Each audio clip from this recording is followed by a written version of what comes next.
E aí, gente, tudo bem? Sejam bem-vindos a mais um vídeo aqui do Parabólica. Eu sou o Pedro Renó, professor aqui do Parabólica, ajudando você a se preparar aí para entrar na universidade aí no próximo ano, seja lá qual for o ano que você aí pretende prestar o Enem ou qualquer outro vestibular.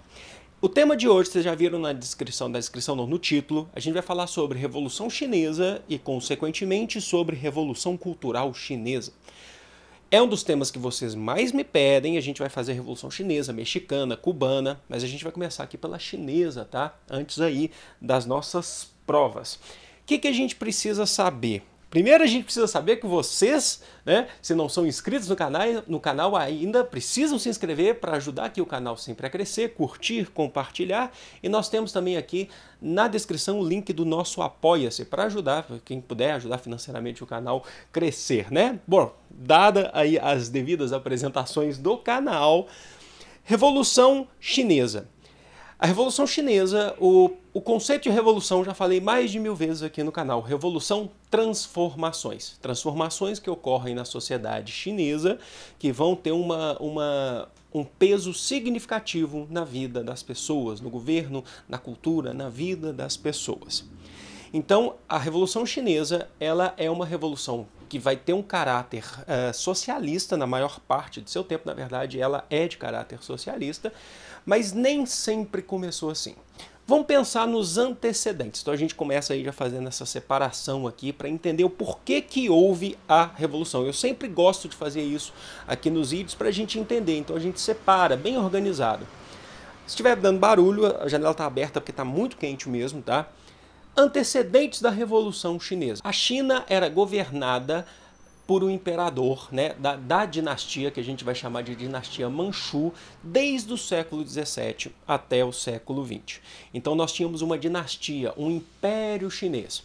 E lá no século XIX, a China vai passar por vários problemas que serão os problemas dos países imperialistas, do neocolonialismo. Sim, a China vai ser alvo do imperialismo, né, do imperialismo onde várias potências europeias e também o Japão, eles vão sempre tentar buscar recursos. Isso se deve a quê, gente? Que a China, além de ter uma nação muito grande, ela é um país, né, é uma nação que você tem diversos biomas, você tem uma diversidade, não só cultural, mas você tem uma diversidade ecológica, né? A biodiversidade da China é muito grande, que vão desde partes rochosas, montanhosas, até campos férteis, né? Para poder cultivar. Então, ela sempre foi alvo, lá no século XIX, de vários ataques imperialistas que vinham da Inglaterra, Alemanha, o Japão também estava muito presente ali. Como, por exemplo, a gente tem lá em 1838 a famosa Guerra do Ópio, onde os ingleses queriam abrir os mercados chineses e para isso eles viciaram a população chinesa em ópio, né?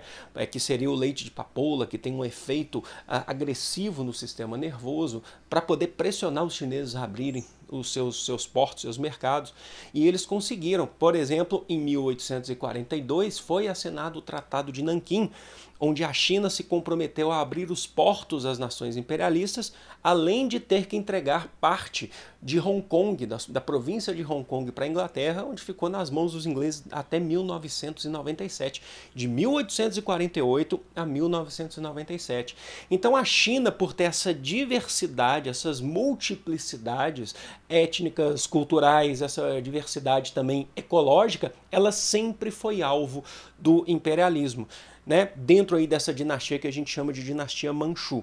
Só que lá em 1905, um médico chamado Sun Yat-sen, ele vai fundar um partido político que vai ser contra esse modelo de dinastia da China para poder fazer oposição a esses ataques imperialistas.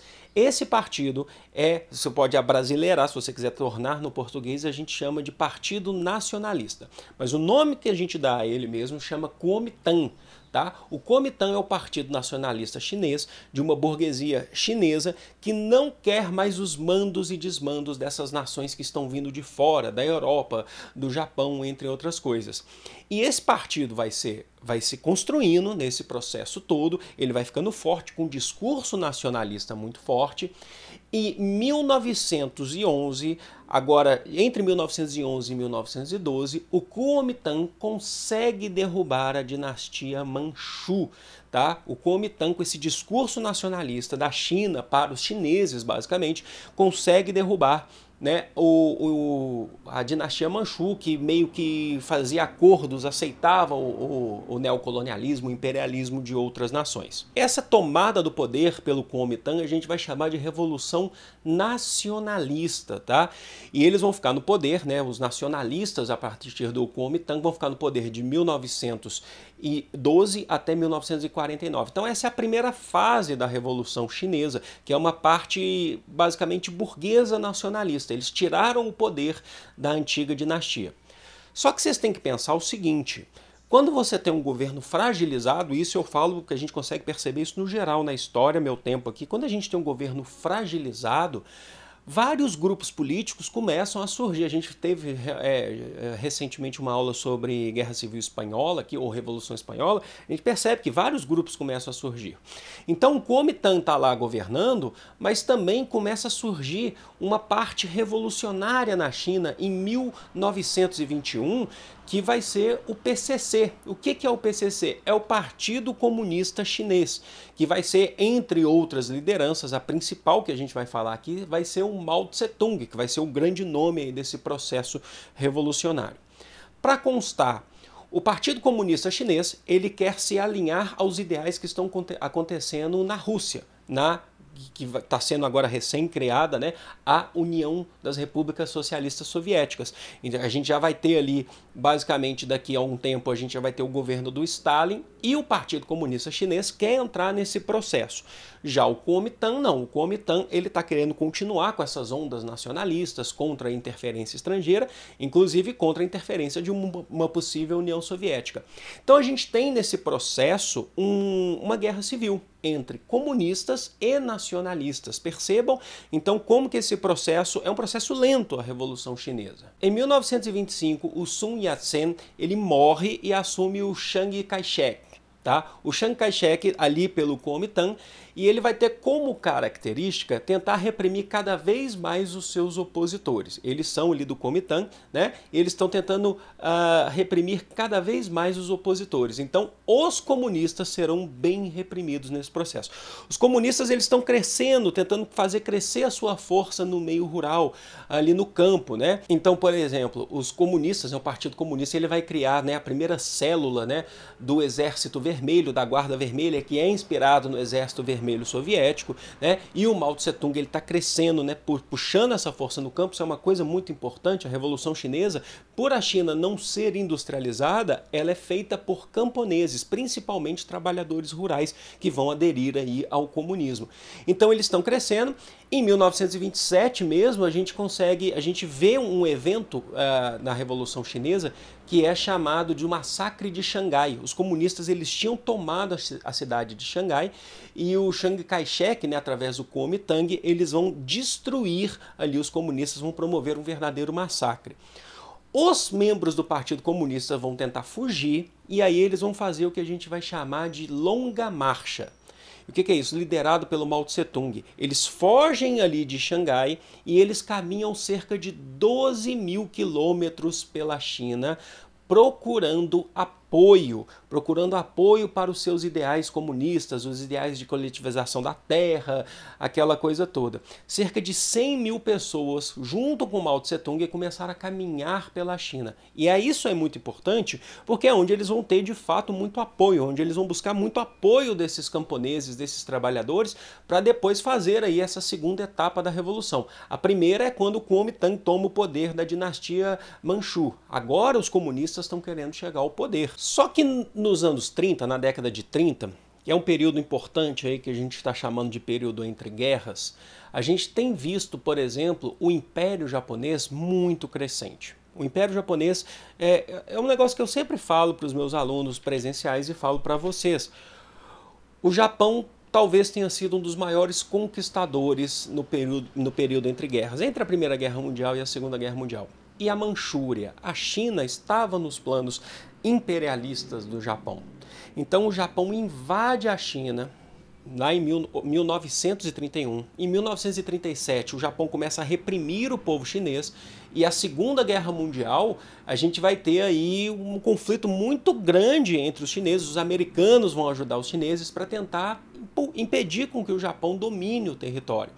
E nesse processo, não dá para Kuomintang e Partido Comunista Chinês ficarem brigando entre si numa guerra civil. A guerra civil ela vai ser meio que suspensa durante a Segunda Guerra Mundial, durante a invasão japonesa na China, e eles vão formar o que a gente vai chamar de frente única. Então, Partido Comunista Chinês e Kuomintang vão se unir para tentar impedir com que o inimigo japonês domine de fato a China.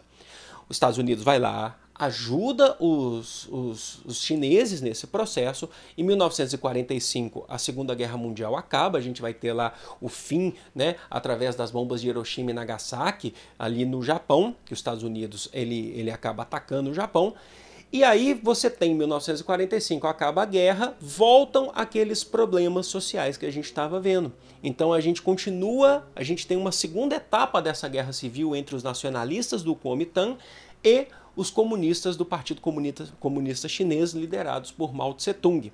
Só que tudo isso que eu falei, né, dos comunistas eles terem maior força no campo, eles terem feito aquela longa marcha, esse processo todo, eles vão conseguindo crescer muito mais. E eles recebem, de fato, um certo apoio da União Soviética, porque a questão internacionalista do socialismo. O socialismo ele não é necessariamente nacionalista, sabe? Ele prega a revolução, né, nesse sentido, nessa etapa, pelo menos, que a gente está vivendo, em outras partes do mundo também. Trabalhador, ele se identifica enquanto trabalhador, independente da nação. E é no dia 1º de outubro de 1949 que o Partido Comunista Chinês, através da Guerra Civil, consegue derrotar o Kuomintang, os nacionalistas. E é a partir desse momento que o Partido Comunista Chinês se torna a maior força dentro da China. Está iniciada o processo agora de Revolução Chinesa. Os comunistas chegaram ao poder após a Segunda Guerra Mundial em 1949.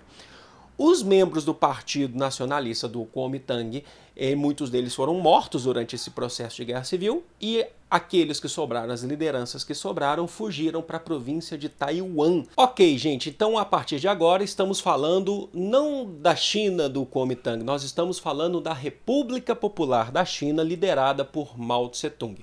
E não acabou por aí não. Não é só porque tomaram o poder que está feita a revolução. Ele precisa agora colocar as questões socialistas do pensamento de Mao Tse-tung para poder governar a China, para poder passar por esse processo de revolução, certo? O Mao Tse-tung, então, ele vai governar até 1976, né, de 49 a 76, que ele vai falecer em 76, e o que ele vai propor?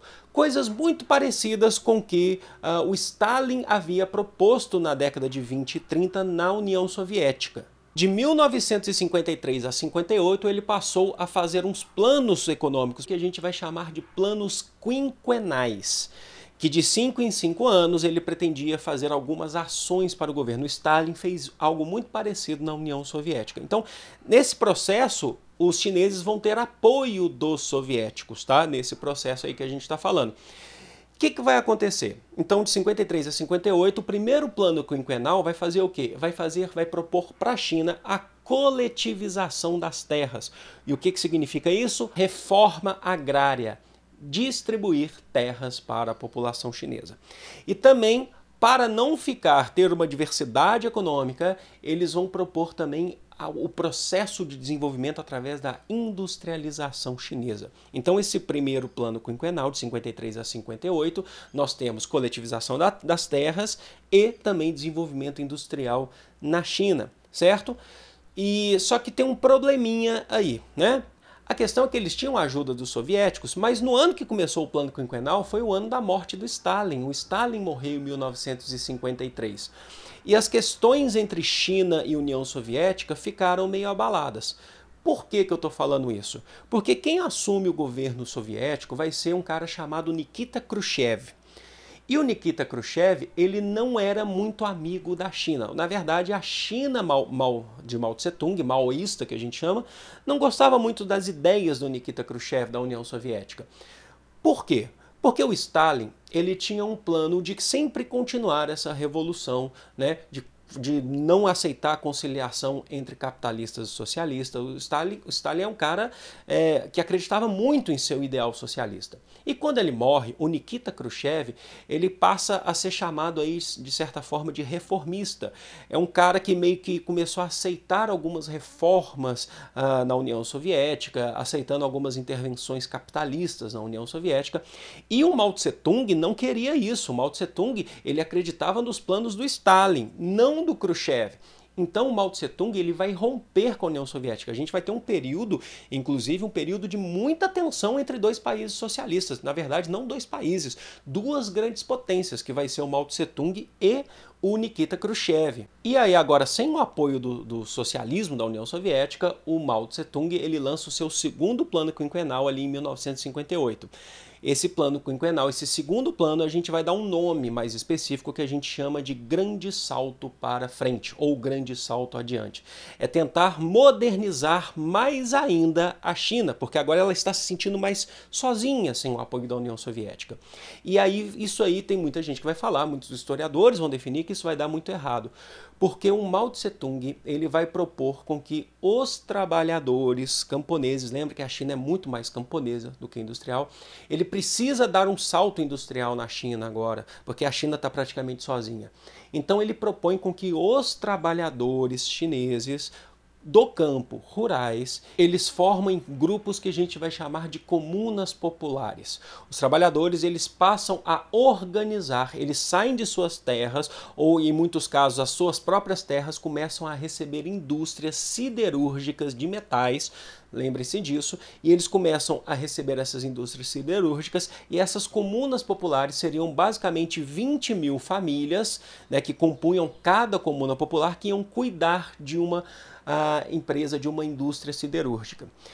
Isso, né, muitos historiadores definem que isso causou muitos problemas para a China, porque se a China era um país extremamente agrário, com uma diversidade muito grande no campo, ela agora está se industrializando e está meio que deixando de lado a questão agrária. Isso causou muita fome, teve questões climáticas que prejudicaram. Então, o segundo plano quinquenal, ou o grande salto para a frente aí do Mao Tse-tung, ele não deu muito resultado. As comunas populares quiseram investir muito mais em indústria e deixaram de investir na questão agrária, na zona rural. Só que não para por aí, gente. Em 1966, o Mao Tse-tung vai lançar um outro projeto para a China, que é muito importante, que vai ser uma nova etapa dessa revolução socialista que eles estão fazendo.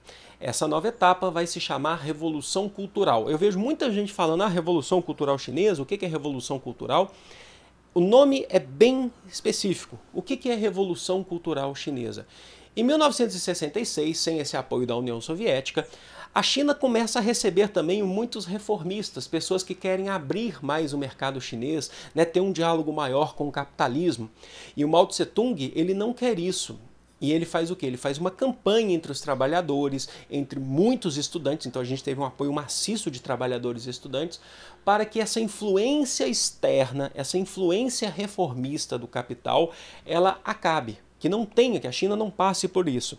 Então o que ele vai propor na sua revolução cultural? A ideia básica é essa, acabar com a influência ocidental capitalista no mundo chinês. Então para isso ele vai organizar comitês revolucionários que vão sempre cuidar disso tudo na China, impedir, né, que vão fiscalizar para impedir qualquer tipo de influência externa. Vai se investir muito em propaganda, na propaganda maoísta, colocando Mao Tse-tung como grande camarada. E o livro escrito por ele, que é o famoso Livro Vermelho, ele vai ser distribuído a rodo, de graça, para as pessoas. Os estudantes sempre tinham um livro vermelho ali no seu material de estudo, onde eles liam o livro vermelho, né, que falava sobre esse projeto da China socialista de Mao Tse-tung. Então, nós estamos vivendo um processo de tentar acabar com essa influência de fora. E os chineses, eles começam a entender essa propaganda de Mao Tse-tung, essa propaganda de que o inimigo que vem de fora, o inimigo capitalista, ele não pode ser perdoado, esse inimigo tem que ficar longe da gente. A China é de fato um país socialista e essa revolução não pode parar. certo? Só que em 1976 o Mao Tse-tung morre, e com a morte do Mao Tse-tung, os reformistas chineses acabam se tornando bem poderosos no país, começam a se fortalecer, e eles pensam um pouco diferente do Mao Tse-tung. Eles não querem um país, eles querem um socialismo, mas não um socialismo tão fechado como o Mao Tse-tung está fazendo. Então, a partir de 1976, pós essa era aí que a gente chama de era de Mao Tse-tung, a China começa a ter um pouquinho mais de abertura. E aí é o processo que a gente costuma falar que a China vive até hoje, que é o que a gente vai chamar de socialismo de mercado.